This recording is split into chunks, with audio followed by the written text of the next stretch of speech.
Hello everybody, welcome back to my sunroom here on this gorgeous day in January. I hope all of you are having a great day, and I wanted to give a tutorial on my Leptotes bicolor that I bought for Mother's Day back in May. That's about, 7-8 months ago. Wow, time flies. And my friend Beta Fish Pal sent me a message the other day. Please do a tutorial because I'm struggling with mine. So I thought, yeah, let's go ahead and get this video out so that I can help her. And hopefully I'll be able to help a lot of you with this plant.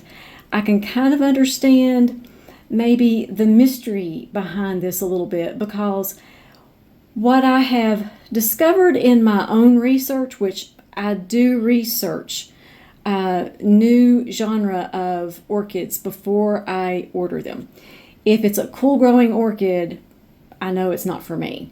But this was kind of an intermediate type of an orchid, and I thought intermediate does perfect in my sunroom.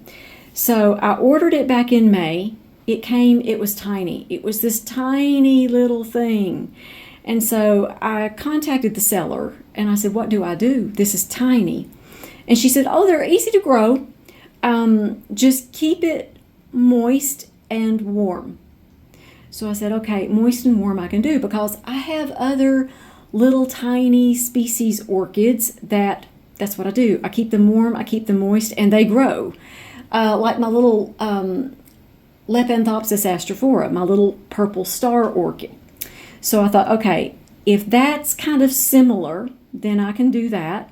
Then I found out the amount of light, and what was actually suggested surprised me. They said Cattleya type light, and I looked at this little tiny plant and I thought, let's not do that. Let's start it under just an LED light and let's see how it does. Am I ever glad that I did? Because under the LED light only here in my sunroom, it has more than tripled in size. Yeah, tripled. This needle here was about this tall when I first got it. There is so much of this plant that has grown since I've had it. As you see right back here, I believe this is a spike. I don't think that that is a new needle. I believe that that is a spike. So I'm really, really excited. The good news about this is this one's not been hard. But I think what's been the mystery is just the information out there is so varied. I wonder if this one is just not all that picky. But I will give you a heads up on something. When something is a baby plant, like I'm still calling this a baby plant because it's very, very small. When it gets to be about triple in size, it won't be a baby plant anymore. And what I mean by triple in size, it's not going to get any taller than this. That needle is about 3 inches tall. But when I have more sections of this plant, that means it's starting to mature. When you have a really small little species plant, you kind of have to baby them a little bit as far as how you water them, the light, and the temperatures. And as far as light is concerned, this is where it lives, beside one of my Bellina seedlings. This is a Bellina phalaenopsis seedling, and it's under an LED light. I'd say it's about that's about 17 inches from the base of this shelf. From here to the light is about 17 inches. And this is all the light that it gets. Of course, I do get dispersed light throughout my sunroom during the day. But as far as any direct sunlight, there is no direct sunlight that hits this plant. I would think that, especially it being this small, direct light would really burn the plant. Now, it's growing in New Zealand spag moss with some small orchiata bark. And I packed it in here very lightly, and the roots are just starting to take over the pot. So I've had a lot of root growth on this one. They tell you specifically sphagnum moss with bark or perlite works well with these, and I can attest to the fact that is true. I do this in New Zealand sphagnum moss and orchiata bark, and I don't water it until the moss is almost completely dry. That's probably in this small little pot. This is a 2-inch pot. For me, with my humidity range in the winter between 30 to 35%, and the day temps are about 70 to 75, that's usually about, I water every 3 or 4 days. But just make sure that you see that your moss is almost dry before you rewater it. It needs to be kept moist when it's small, not wet. There's a big difference there. If you go a week without watering it when it's this size in a small 2-inch pot, that's too much water. The fertilizer that I fertilize it every other time with MSU. And these are just small little species orchids. I fertilize it right now between 200 to 250 parts per million. That's a quarter dose of MSU every other time that I water. And then the time that I don't fertilize, I use just regular RO, reverse osmosis water. I use a pipette to water it very slowly so that I don't overwater it. When you're using something small like this, or when I use something small like a pipette to actually water something, that means I'm trying to not overwater. As soon as I see a drop of water come out of the bottom of this pot, I stop. And also, I put some New Zealand sphagnum moss on the bottom of the outer decorative pot so that it will soak up any moisture. It won't go back up into the pot. That helps me keep it moist but not soggy wet. And here's a wider view of how this setup looks. I've got the LED light about 17 inches from the bottom of that bookshelf. The LED light is on 12 hours a day. It's on the highest power. I keep the little pipette here so it's handy so I can water it easily. And as you see, this is my normal humidity and temperature reading for this time of the year. About 32% humidity, about 72 Fahrenheit.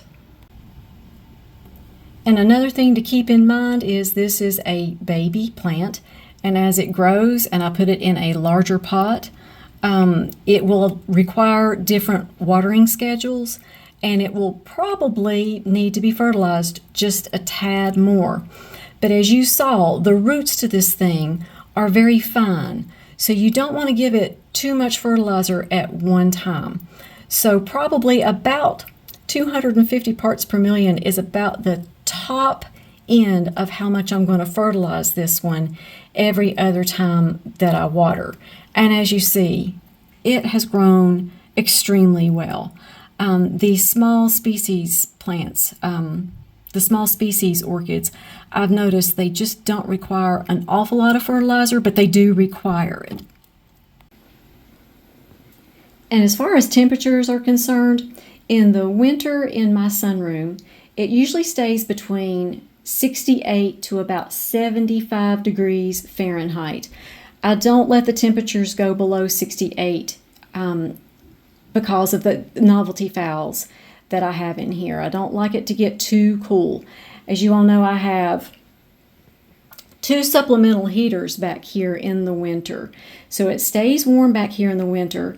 And in the summer, my temperatures are usually between 70 to about 85 degrees Fahrenheit. They are higher.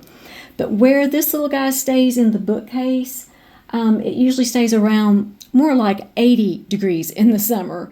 Where the cattleyas are in the back of my room, where the sun hits in the afternoon, That's the part of the sunroom that can get really, really warm.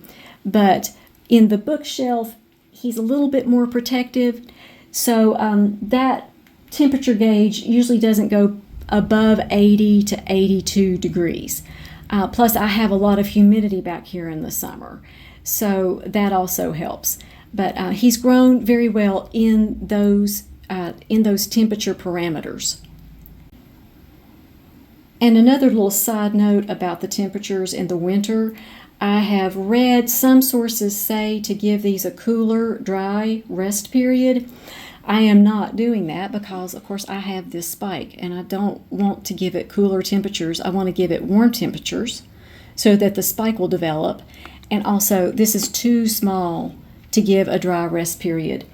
And I figured out dry rest periods back here in the sunroom, they don't really work for me. So I won't be doing that. And I've had success with this so far. So maybe when the plant gets bigger, I don't know, but I don't plan on doing that. Because like I said, once you get a spike and it's been under, your regular temperatures that you grow most of your plants in, then I say let's just go with that thought, and I'm not giving this a cooler, dry rest period. That just won't happen for me. I'm not good at doing those, if you all have noticed. So I'll just continue to do exactly what I have been doing, and it's doing well so far.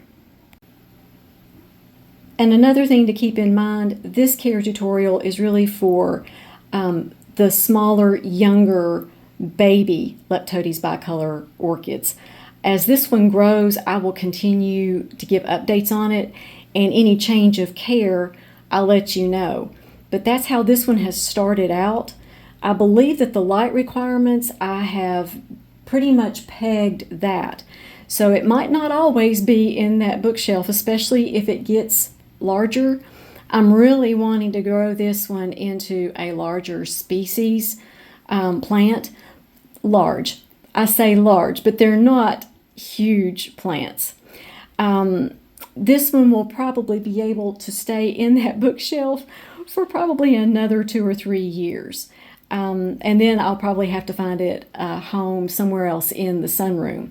But this is for pretty much the younger plants.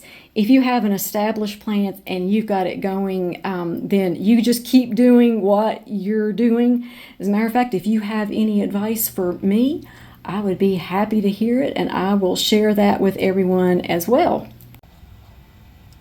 And I want to thank my subscriber, Beta Pal Fish, for the question and for the video request and for the super thanks. I truly appreciate that. I appreciate all of you who send me the super thanks, for being members, for all of you who choose to support me in that way. I truly appreciate all of you.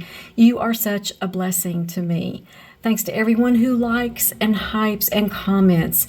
I appreciate that. I will be doing my Q&A later this month for my orchids, and I got a lot of questions on my last Thanksgiving and Christmas cactus video. So I'll be doing 2 Q&As this month, and I'm looking forward to that. So thank you all again. And before I end this video, I'd love to say the blessing over you, your families, and your plants. May the Lord bless you and keep you, make his face shine upon you, and be gracious to you. May the Lord turn his face towards you and give you peace. You all make it a great day. We'll talk to you next time.